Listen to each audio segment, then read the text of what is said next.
नमस्कार, आप सभी का बहुत बहुत स्वागत है। आप देख रहे हैं पाटलिपुत्र की पॉलिटिक्स। मैं हूं परवीन शेख। इंडी गठबंधन की बखिया उधर चुकी है। सत्ता के लिए एक साथ आए सभी विपक्षी दलों के चेहरे से नकाब उतर चुका है। झारखंड से लेकर बिहार में विपक्षी गठबंधन की गांठें खुल चुकी हैं, जिसमें सबसे ज्यादा घाटे में कांग्रेस नजर आ रही है। दरअसल जेएमएम की तरफ से कम सीटों का ऑफर दिए जाने के बाद आरजेडी ने अलग से चुनाव लड़ने की धमकी दी है। आरजेडी का साफ कहना है कि वो 12 से 13 सीटों से कम मंजूर नहीं करेगी। वहीं दूसरी तरफ बिहार उपचुनाव की 4 सीटों पर आरजेडी ने उम्मीदवारों का ऐलान कर दिया है। एक सीट पर लेफ्ट और 3 पर आरजेडी चुनाव लड़ेगी। भाकपा से राजू यादव तरारी से, रामगढ़ से आरजेडी के उम्मीदवार अजीत कुमार सिंह और बेलागंज से आरजेडी उम्मीदवार विश्वनाथ यादव को मौका दिया है। अजीत सिंह जगदानंद सिंह के बेटे हैं। वहीं इमामगंज से रोशन कुमार मांझी उर्फ राजेश मांझी मैदान में होंगे। यह आरजेडी उम्मीदवार होंगे। वहीं इस बीच पीके की जन स्वराज पार्टी को तगड़ा झटका लगा है। तरारी विधानसभा सीट से पीके को अपना उम्मीदवार बदलना पड़ा है। पूर्व सैन्य अधिकारी लेफ्टिनेंट जनरल एसके सिंह को उम्मीदवार बनाया, लेकिन एसके सिंह का नाम दिल्ली वोटर लिस्ट में होने की वजह से उनकी उम्मीदवारी पर संकट खड़ा हो गया। नियमों के मुताबिक विधानसभा और विधान परिषद चुनाव में उम्मीदवारी के लिए किसी भी व्यक्ति का उस राज्य की वोटर लिस्ट में नाम होना जरूरी है। तो कैसे इंडी गठबंधन में मचा है बवाल और अब क्या करेंगे प्रशांत किशोर, इसी पर चर्चा के लिए स्टूडियो में मौजूद हैं कैपिटल टीवी के editor in chief doctor Manish Kumar. Doctor साहब, बहुत बहुत स्वागत है। धन्यवाद। हर तरफ से विपक्षी गठबंधन के लिए बुरी खबरें। देखिए, विपक्षी गठबंधन के ऊपर तो मैं बाद में आऊंगा, लेकिन आज एक ऐसी तस्वीर आ गई नीतीश बाबू की जी कि मुझे रवि शास्त्री याद आ गए। रवि शास्त्री क्यों याद आ गए? किसी जमाने में वो चैंपियंस ऑफ चैंपियन हुआ करते थे। ऑस्ट्रेलिया में जाकर के पहली बार बड़ी कोई एक प्राइज जीत करके आना, इंडिया कोई टूर्नामेंट जीता हो, वो चैंपियंस ऑफ चैंपियन में मैन ऑफ द सीरीज थे। अब होता ये था कि वो कुछ दिन खेलते थे, एकदम खराब परफॉर्मेंस होता था, और जब ऐसा लगता था कि अभी जाने वाले हैं तो फिर ये कुछ कर देता था और फिर टीम में रहता था। बिल्कुल। और 91 में मैं उसका चश्मदीद हूं कि रवि शास्त्री ने सेंचुरी मारी। ये जवाहरलाल नेहरू स्टेडियम की बात है और लोग उसकी हूटिंग कर रहे थे, कोई ताली नहीं बजा रहा था। फिर इनको संन्यास लेना पड़ा। नीतीश बाबू, संन्यास ले लीजिए, आपसे नहीं हो पा रहा है। आज जो है वो डीजीपी महोदय को ही प्रणाम करते हुए नजर आ रहे हैं। कैसे चलेगा? हो गया, बहुत अच्छा आपने कंट्रीब्यूशन दिया, इतिहास आपको जज करेगा, लेकिन लोग तभी आपको याद करते हैं कि जब आप राजनीति के किस मुकाम पे आप राजनीति से अलविदा लेते हैं, छोड़ते हैं। किसी क्रिकेटर को, किसी खिलाड़ी को, वो अपने पीक पे जाकर के रिटायरमेंट लेता है, हमेशा उसे ग्रेट माना जाता है।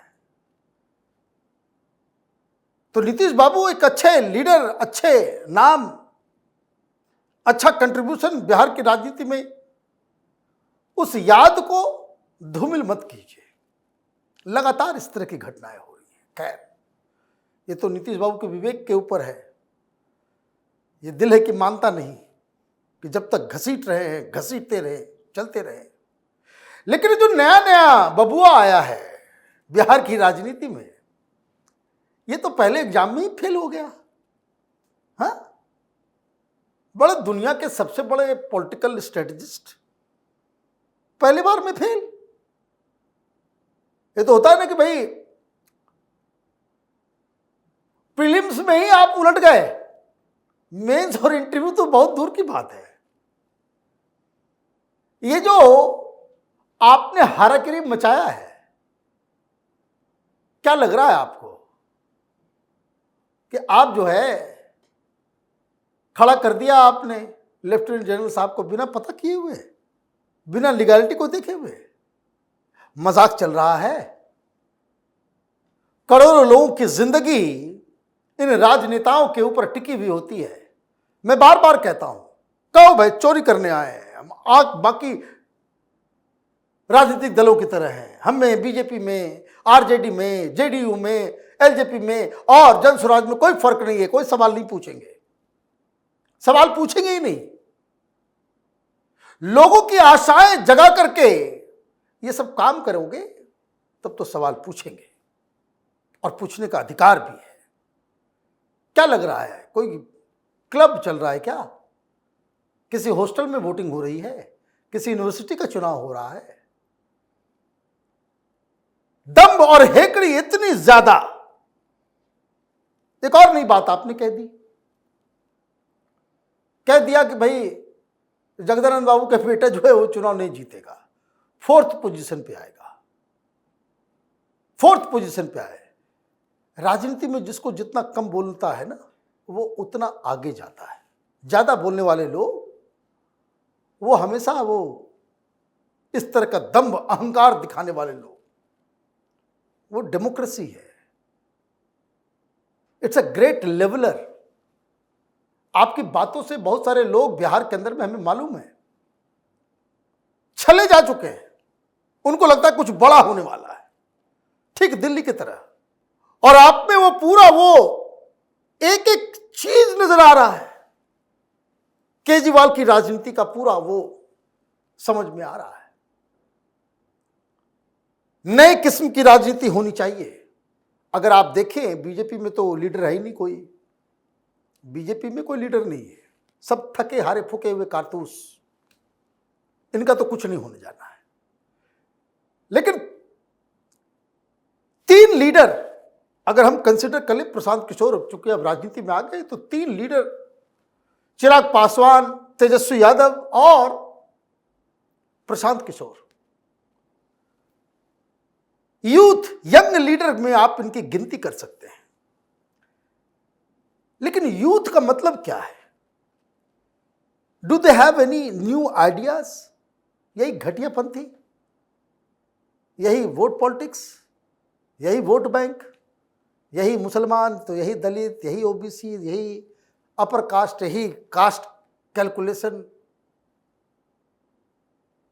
आपने बेलागंज में जाकर के कह दिया कि यहां की टिकट हम मुसलमान को देंगे, उस समय आप जो है उसी पंक्ति में खड़े हो गए जिस पंक्ति में ये बीजेपी, जेडीयू, आरजेडी, एलजेपी सब लोग हैं। यंग लोग अगर राजनीति में आते हैं, राहुल गांधी क्यों ऐसे पिट गया, क्यों भद्द पिट गई इसकी? Youth leader, youth leader, youth leader, और बातचीत क्या? वही घटिया 70 साल पहले की राजनीति आप कर रहे हो। यूथ का मतलब होता है न्यू आइडियाज, यूथ का मतलब होता है एनर्जी, यूथ का मतलब होता है ओजस्वी होना, यूथ का मतलब होता है कि आप इंस्पायर करें, यूथ का मतलब होता है कि आपके पास समाज को आगे ले जाने के लिए ये घसे पिटे आइडियाज को पीछे रख के कोई नया पन आप में हो, तब तो आप यूथ है। बुढ़े और यंग में उसकी सोच में अगर फर्क नहीं है तो 30 साल का भी आदमी वो बुढ़ा ही कहलाएगा। तो ये सारी चीजें हैं, तो इसलिए डिसअपॉइंटमेंट है। और आप ये कह रहे हो कि भाई 4थे पोजीशन पे आएगा, आप किस पोजीशन पे आओगे? पीटी क्लियर नहीं हुआ, खेल खत्म है। आगे मेंस देने की जरूरत नहीं पड़ेगी आपको। ये 4 उपचुनाव, मैं पहले से कह रहा हूं कि इतना अक्लमंद है भाई, दुनिया के सबसे बड़े स्ट्रेटजिस्ट है प्रशांत किशोर, कि उन्होंने एक यूजलेस एक्सरसाइज में अपनी पूरी इज्जत दांव पे लगा दी।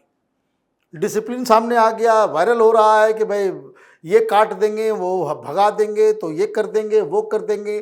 पार्टी के अंदर डिसिप्लिन नहीं है, सबको आपने मन बढ़ा दिया है, ऐसा ये कह के कि पैसा हम देंगे, तुम लोग चुनाव लड़ना। देखिए सारे महत्वाकांक्षी लोग, इधर उधर के लोग, सारे लोग जो है वो आ जाएंगे, भाई हमको भी चुनाव में लड़वाओ, और नहीं लड़वाओगे तो तुमको हराएंगे। यही लोग गालियां देंगे, यही लोग जो आज जनसुराज कर रहे हैं, ये चुनाव आते आते आधा से ज्यादा लोग, यही लोग गालियां देंगे। भाई हम लोग भी पॉलिटिकल कमेंट्री आज से नहीं कर रहे हैं, देख रहे हैं। तो ये कहानी है, ये तो बिहार की हो गई। अब आते हैं ये टिकट बंटवारे के ऊपर। बड़े बेआबरू होकर तेरे कूचे से हम निकले, है ना? गालिब का एक शेर है ना? तेजस्वी यादव की घोर बेइज्जती हो गई। ये हेमंत सोरेन, राहुल गांधी, इन लोगों ने मीटिंग कर ली, अपना तय कर लिया और तेजस्वी यादव को मीटिंग में बुलाया तक नहीं। बोले जाओ।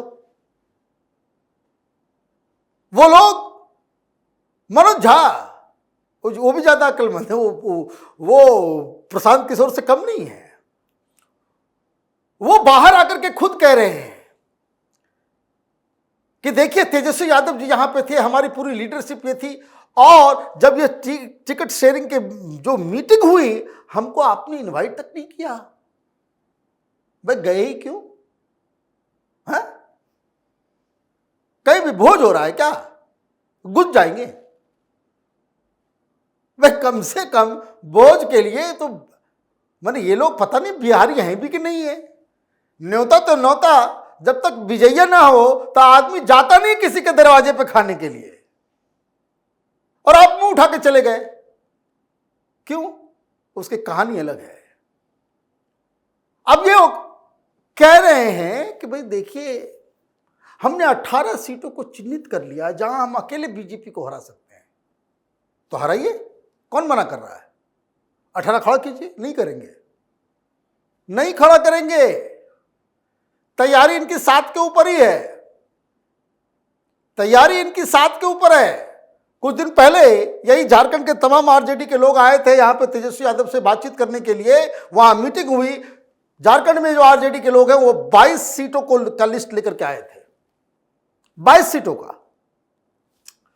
तो 22 सीटों को देख करके तेजस्वी यादव ने कहा कि सब बकवास बंद करो, 7, और 7 बताया भी। कोडरमा है, उसमें गढ़वा है, उसमें साहिबगंज है, वो जो बिहार बॉर्डर के आसपास का जहाँ पे पहले से भी ये लोग जीतते आ रहे हैं। तो ये सारी चीजें जो है वो जगह 7 सीटों के ऊपर ये बातचीत कर रहे थे। लेकिन जब ये मालूम चला तो भाई कांग्रेस पार्टी टेंट्रम दिखा रही है महाराष्ट्र के अंदर भी है। अखिलेश यादव बंबई पहुंच गए, वहां पे उनको बेइज्जती करके भेज दिया। अखिलेश यादव बोले हमको 12-13 चाहिए। तो मे भी तेजस्वी यादव अखिलेश यादव बातचीत किए होंगे कि यार ये तो बड़ा गड़बड़ है, जहां ये मजबूत होते हैं वहां हम लोगों को घुसने नहीं देते हैं, और जहां ये कमजोर होते हैं तो दूसरे के साथ मिलकर के हमको वहां से भगा देते हैं। तो महाराष्ट्र से छुट्टी हो गई उनकी, अखिलेश यादव की। तो अखिलेश यादव से बदला लिया जा रहा था किस चीज का? कि ये 10 सीटों के ऊपर उपचुनाव जो हो रहा है उसमें आपने बिना पूछे आपने 7 उम्मीदवार के जो है नाम जो आपने डिक्लेयर कर दिए। 2 सीटें कांग्रेस को, लेकिन वो भी 2 सीटें कांग्रेस ने मना। अरे वो तो हारने वाला है, गाजियाबाद में जीत जाओगे। खैर, एक गाजियाबाद है और एक फूलपुर है। खैर खैर खैर ये दोनों जगह पे आप हारोगे, दोनों जगह पे कांग्रेस हार रही। तो जितना जो वो खराब माल है जो कांग्रेस को चिपका दिया, तो कांग्रेस वाले ने भी कह दिया कि चलो भाई हम चुनाव ही नहीं लड़ेंगे, जाओ जो मन करना है अपना करो। ये आपस में ये गठबंधन है। मैं बार बार कहता हूं राजनीति में कोई किसी का दोस्त नहीं, कोई किसी का दुश्मन नहीं। अब आप 18-18 सीट वहां पर लड़ने जा रहे हो, किसको हराओगे फिर? हिम्मत है तो लड़के दिखाइए। कैसी बातें हो रही है कि हम 18 सीट जो है बीजेपी को अकेले हम हरा देंगे झारखंड में, तो लड़ो भाई, वो 18 की 18 सीटें बीजेपी जीत जाएगी। आप वोट कटुआ बन करके वहां पे जाओगे। तो कोऑर्डिनेशन नहीं है, आपस में ही ये लोग एक दूसरे को नीचा दिखाने में लगे हुए हैं। मेरी जानकारी ये है 7 सीट पे ये लोग लड़ेंगे, कॉम्प्रोमाइज हो जाएगा, और उसके बाद जब ये बात नहीं मानी जाएगी तो इसका जो है ना याद, ये जो बेइज्जती हुई है तेजस्वी यादव की रांची के अंदर, उसका सूद समेत ये लोग वसूलेंगे। कब? जब बिहार का चुनाव होगा। तो पिछले बार 70 सीट देकर के माथा पीट रहे थे तेजस्वी कि कांग्रेस तो है, तो स्टेपनी है, इसको देखने से कोई फायदा नहीं है, इनका तो कोई काडर नहीं, उनका कोई वोट ट्रांसफर होता नहीं है, ये हम लोगों के चक्कर में जीतता भी है और इसका कोई वोट हम लोगों को आता नहीं है। तो जब बिहार का चुनाव होगा तो कांग्रेस पार्टी को 30 सीट ऑफर किया जाएगा, और वो 30 सीट जो ऑफर किया जाएगा उसी की ये रणनीति है, उसी के लिए ये तमाम ये ड्रामेबाजी हो रही है। तो ये तो अभी तो बिहार चुनाव बहुत दूर है। एनडीए में कौन कौन लोग रहेंगे, मुख्यमंत्री का उम्मीदवार कौन रहेगा, ये नीतीश बाबू तब तक एनडीए में रहेंगे नहीं रहेंगे, ये सब जो है भविष्य के गर्भ में। चलिए, इस तमाम जानकारी के लिए और सटीक विश्लेषण के लिए आपका बहुत बहुत धन्यवाद। धन्यवाद। चुनाव आते ही इंडी गठबंधन के सामने सीट शेयरिंग पर बवाल मच जाता है, यानी ये एक बड़ा मुद्दा बन जाता है। विपक्ष में गठबंधन का नेतृत्व कर रही कांग्रेस को जब से हरियाणा में हार का सामना करना पड़ा है, उसके बाद से उसकी हैसियत खुद एक रीजनल पार्टी से भी बदतर हो गई है। वहीं राहुल गांधी को लेकर गठबंधन में भी सवाल खड़े हो रहे हैं। ऐसे में झारखंड में आरजेडी के तेवरों ने जेएमएम के साथ साथ कांग्रेस की धड़कनें बढ़ा दी है। इस खास शो में इतना ही। वीडियो कैसा लगा कमेंट करके अपनी राय जरूर दें। वीडियो को लाइक करें, शेयर करें और कैपिटल टीवी को सब्सक्राइब जरूर करें। नमस्कार।